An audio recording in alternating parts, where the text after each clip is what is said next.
আজকে আমি কথা বলবো এই সিলেটি হচ্ছে ভাই আছে না, ওই ভিডিওতে ঢুকে যে বললে ভালো আইসুন। আমি ওই ভাই নিয়ে কথা বলবো। কথাটা হচ্ছে আমরা এই যে এখানে কিন্তু টাইলস লাগাইছি। আমাদের এখানে আধুনিক কোনো টুলস নেই। আমরা ইঞ্জিনিয়ারিং প্রজেক্টে কাজ করি এসিএল কোম্পানি। তাহলে আমাদের কাজ কি ভুল? না আমাদের কাজে কোনো ফিনিশিং কোনো দিকটা কম আছে? দেখেন তো এই টাইলসটা যে লাগাইছি এটা কিন্তু ভাইব্রেট কোনো মেশিন নাই, লেজার লাইট নাই, আমরা ওয়াটার লেভেল দিয়ে লেভেল করি। ওয়ালে বা ফ্লোরে ভাইব্রেট মেশিন বা হচ্ছে ওই লেজার লাইট বা ওই হচ্ছে ওই আধুনিক টুলস এগুলোর ব্যবহার কোন ক্ষেত্রে করা যায় আমি এইটি আপনাদের বোঝাবো। আমার কথায় যদি ভুল হয় টাইলস মিস্ত্রি ভাইয়েরা অবশ্যই কমেন্টে বলবেন যে আমার ভুল হয়েছে।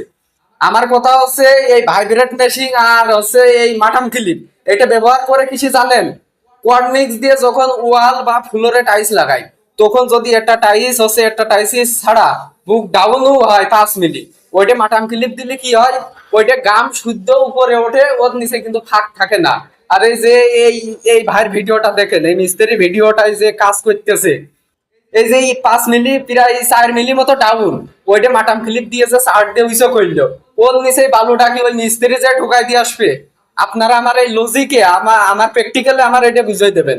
আর গাম দিয়ে যখন ফ্লোরে লাগাবে ওইটা কিন্তু মাটাম ক্লিপ দিলে গাম শুদ্ধ উঠবে, শব্দ দেবে না। তা আমার এই কথাগুলো যদি আপনাদের মনে হয় যে না কথাগুলো রাইট আছে তাহলে কমেন্টে অবশ্যই বলবেন আমার কথায় যুক্তি আছে, আর যদি না থাকে বলবেন যে আমি ভুল। আমাদের সে অনেক সিনিয়র মিস্ত্রি আছে। আর এই মিস্ত্রি কোথায় বলছি এ কি ওই কাজ যখন শিখেছে ওই সময় কি আধুনিক টুলস নিয়ে এসে কাজ শিখেছে?